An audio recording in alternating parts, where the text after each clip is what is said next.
여기 장동혁, 김재원 두 명의 이번 신임 최고위원들의 사진을 봤는데요. 그러면 5명의 면면 누가 한동훈 대표와 함께 국민의힘을 이끌 것인지 일단 화면부터 만나보겠습니다. 우리 국민 모든 여러분, 당원 동지 여러분이 바라는 이 새로운 변화된 시작을 여러분들과 함께 한 마음으로 만들어내도록 하겠습니다.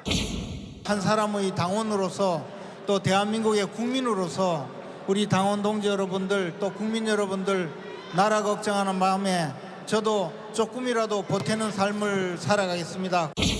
전국을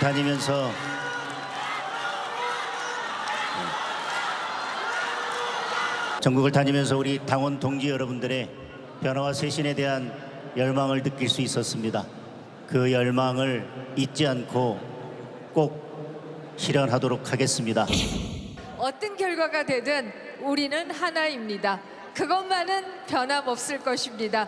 우리는 하나다!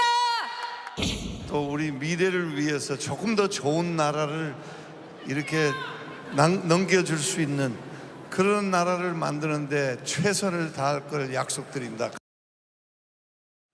일단 내일 아마 뭐 예상대로라면 한동훈 신임 당대표는 현충원 참배로 일정을 시작을 할 테고 그 이후에 이제 본격적인 한동훈 체제 최고위원회의가 열릴 텐데 저희가 전임 대표, 당대표 당시 기준으로 이제 최고위원회가 어떤 자리에서 어떻게 열리는지를 미리 한번 봤습니다.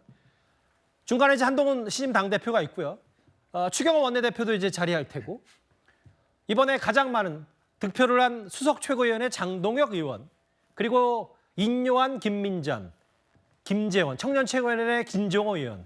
근데 이제 이런 부분이잖아요. 아까 이현정 의원님, 네. 62.8%의 압도적인 득표율을 한동훈 대표가 거두긴 했습니다만 여기를 보면 인요한, 김민전 그리고 김재원 이 3명이 다 일단은 친윤이다. 이런 부분까지 앞으로 지도부 구성, 지도부를 이끌 때 여러 생각들이 좀 들 것 같아서요. 일단 전체 지도부가 이제 9명이지 않습니까? 그러면 정책위 의장을 당대표가 지명합니다. 예. 임명할 수 있어요. 자, 그 1명. 그다음에 지명직 최고위원을 또 임명할 수 있어요. 자, 2명. 자, 이제 그러다가 보니까 전체적으로 보면 일단 한동훈 대표와 함께하는 사람들이 꽤 일단 다수를 차지합니다.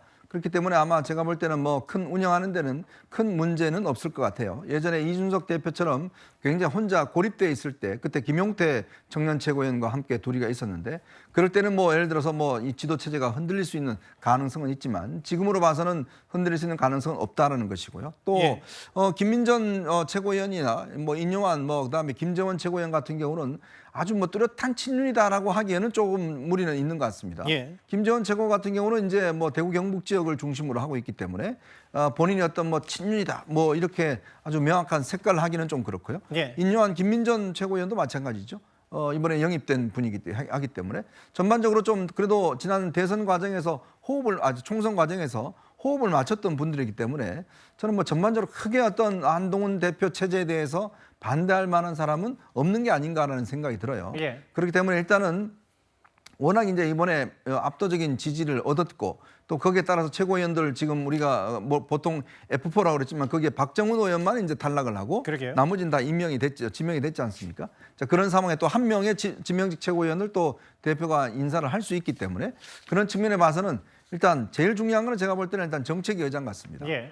왜냐하면 정책위 의장 같은 경우는 여당의 정책위 의장은 굉장히 정책과 관련해서 대통령실이나 정부와 소통하는 자리거든요. 지금은 정점식 의원입니다. 그렇죠. 지금 정책위 의원. 정정식 의원은 사실상 친윤입니다. 예. 아주 이 윤석열 대통령과 아주 뭐 친분이 가까운 분이기 때문에. 예. 그러니까 그렇지만 그 정정식 이 정책위원장 말고 이제 새로운 정책위원장을 임명하게 되면 예. 아마 정책 면에서도 이제 당이 주도권을 가지게 되는 한 대표가 주도권을 가지게 되는 그러한 국면이 되지 않을까. 그런 예상을 해봅니다. 저기 이제 장동혁 의원 뭐 이른바 친한계 핵심으로도 불리는데 총 20.61%를 득표해서 최고위원 가운데 가장 많은 득표를 얻었고 여기 보면 글쎄요. 김재현 최고위원은 벌써 이준석 체제, 김기현 체제 그리고 이번에 한동훈 체제에서도 3번 연속 최고위원이 됐어요. 김재현 최고위원, 진종호 최고위원도 있는데 그 이준우 대변인. 근데 이제 아까 이현정 의원 말씀은 지명직 최고위원을 당대표가 임명하고 정책위원장도 임명하기 때문에 이른바 뭐 최근에 한동훈 대표가 되더라도 뭐 김옥균 프로젝트라든지 여러 가지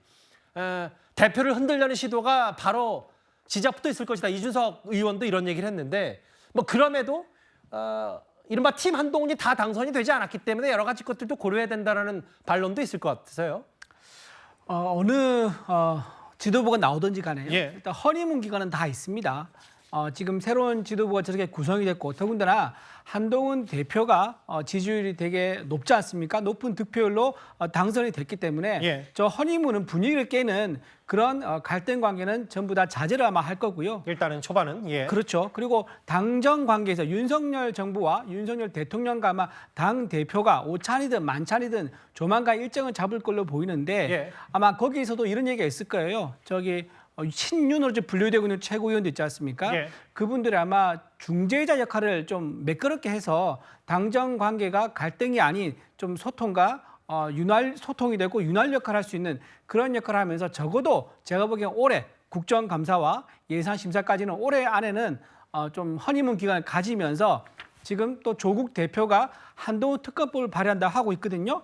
우리 당론은 한동훈 특검법 반대한 게 당론이지 않겠습니까? 예. 그래서 한동훈 특검법 저지를 위해서도 아마 지도부가 똘똘 뭉쳐서 일단은 단일 대우를 유지하는 그런 당 지도부 모습을 보여줄 걸로 그렇게 기대가 됩니다. 알겠습니다. 뭐 기자회견이나 수락연설에서도 대통령 찾아뵙고 자주 소통할 것이다라고 했는데 일단 그러나 한동훈 대표 입장에서 뭐 압도적인 득표율, 장동혁, 진정호 최고위원들 몇 명이 당선이 됐지만 이른바 팀 한동훈을 자처하면서 같이 뛰었던 박정원 의원은 이번에 지도부에 들지 못했기 때문에 한동훈 대표로서도 아까 잠깐 전당대회 때 화면이 나왔지만 뭐 아쉬워하는 표정도 있었어요. 다음 화면을 보겠습니다. 이런 것 같아요. 이러면 대표가 됐다, 60%가 넘었다.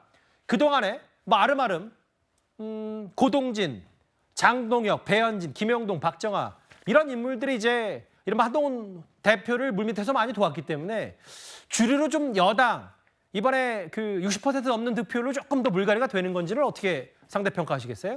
일단은 그 지도부를 구성하는 데 있어서 숫자적으로는 한동훈 대표 체제가 견고하게 만들어진 것 같아요. 예. 그런데 이제 문제가 뭐냐면 당내 리더십을 더 강력하게 구축하기 위해서는 원내 인사들을 많이 이제 포섭을 해야 되는데 예. 지금 원내 인사들의 친한계 의원들을 보면 대체적으로 초재선의 수도권 중심의 의원들로 포진되어 있다. 이 부분이 좀 한계고 약한 고리가 될 수 있다라고 보여집니다. 왜냐하면 지금 국민의힘의 108석 가운데 한 절반 이상이 영남권의 다선 중진 의원들인데 이분들에 대해서 어떻게 관계를 형성해낼 수 있는가 하는 부분들이 이제 앞으로 한동훈 당대표의 과제가 아닐까라는 생각이 좀 들고요. 예. 특히 이제 지금 초재선 중에서 친한계 의원들이 물론 당장 이제 신주류로 부상을 할 가능성이 높습니다만 예. 저분들과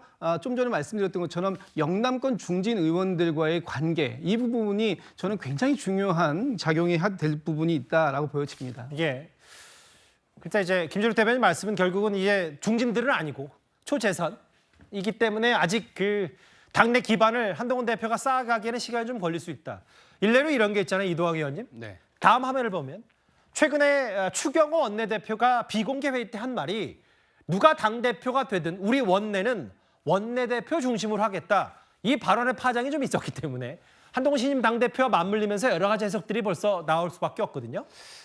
저거는 아마 추경호 의원뿐만 아니라 추경호 의원 뒤에 아마 대통령실이 있을 가능성이 굉장히 큽니다. 예. 그리고 이것은 첩첩산중에 놓인 한동훈 위원장의 운명도 약간 볼 수가 있는 대목인데요. 첫 번째는 대통령과의 관계를 어떻게 해소할 거냐. 이게 첫 번째 문제고요. 두 번째는 당이 똘똘 뭉쳐야 된다라고 했는데 여전히 대통령실과 인식의 궤를 같이 하는 이를테면 기득권 의원들이 여전히 있단 말이죠. 그러면 이를테면 정책위 의장 같은 경우도 결국 당대표가 임명을 할 수 있지만 추경호 원내대표와 협의하게 되어 있습니다. 예. 그럼 여기에서 만약에 지금 정점식 정책위원장이 지금 된 지 2달밖에 안 됐거든요. 이거를 만약에 비토를 놓거나 혹은 대통령실에서 그냥 유임해라 라고 하는 의사를 직간접적으로 전달했을 경우에 과연 할 수 있겠는가? 만약에 새롭게 임명을 한다 하더라도 정책위 의장이라는 게 결국에는 대통령실과 혹은 정부와 직접적인 소통을 통해서 여러 가지 측면에서의 정책 드라이브를 걸어야 되는 자리인데